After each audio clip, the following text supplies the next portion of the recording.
From the highest point in Elkhorn, the platform around its water tower, the city seems asleep on this bleak winter's day.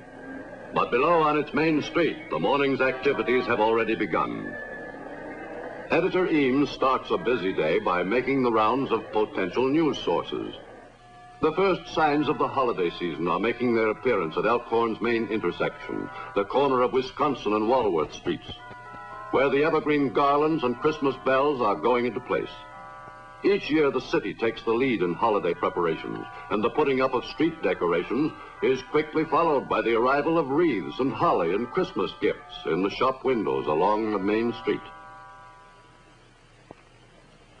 As usual, Eames stops to pass the time of day with Reuben Martin, the grocer, hoping to pick up an item for his weekly column.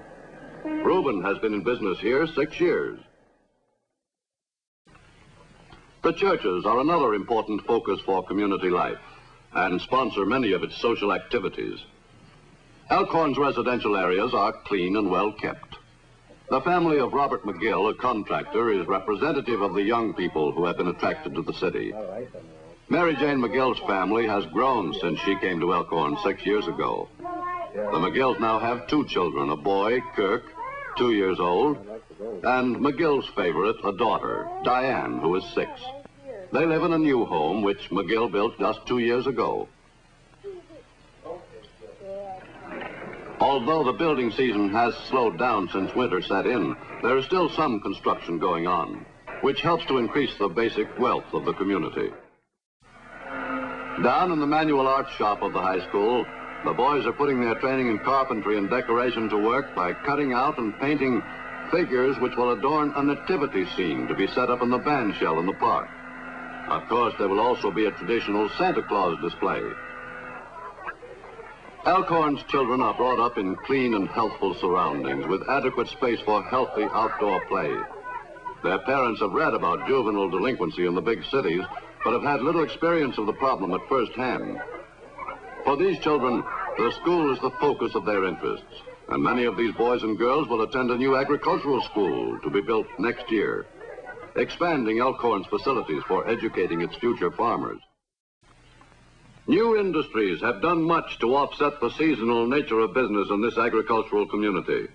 There are such firms as the big United Milk Products plant, which handles 10 million gallons a year, the modern Klebe Tool and Die Company, a branch of the A.O. Smith Corporation, which builds the Harvestor silo, the Draper Building Materials Supply Company, and the Elkhorn Chemical Company. But the manufacture of band instruments is Elkhorn's biggest industry, with a payroll well over $500,000 annually. Frank Holton and Company is the biggest factory in the area, employing 165 workers. The spinning of bells for the bass horn is the job of Howard Tess, who has been with the Holton firm for 26 years. He shapes the soft brass alloy as it revolves rapidly on his lathe, drawing it out with a steady, even pressure to its proper bell shape. Another old-timer who first went to work for Holton in Chicago back in 1912 is Axel Madsen. He cuts what are called the stems for various kinds of horns. Each instrument is carefully checked before it goes to the testing department. Arvid Walters is the company's chief instrument tester and design engineer. He is testing a trumpet against a chromatic stroboscope, whose lights indicate the trueness of tone.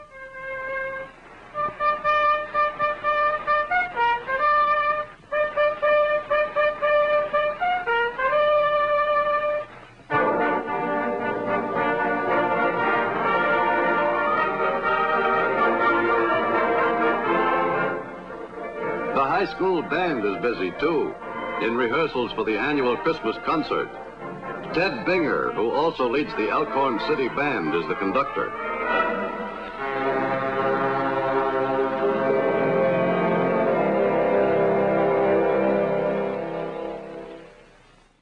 The night brought a light covering of snow, but along the streets, much of it is blown away.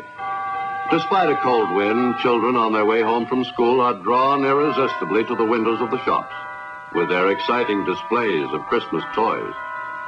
Their eager faces reflect the timeless hopes and yearnings of childhood. At this hour of the day, The only shoppers along the streets are housewives, stocking up on groceries for the holidays. Another light covering of snow has fallen, giving Elkhorn a postcard look. Today, even the grim exterior of the courthouse, seen from across the park, has a holiday air about it. The boys are busy setting up the figures for the creche, which will depict a scene symbolic of the land where Christ was born. A line of camels in a silhouette against the ancient buildings of Bethlehem. In Elkhorn, Wisconsin, as in every city and town in the country, the thoughts of the people turn again to the fervent hope for peace on earth.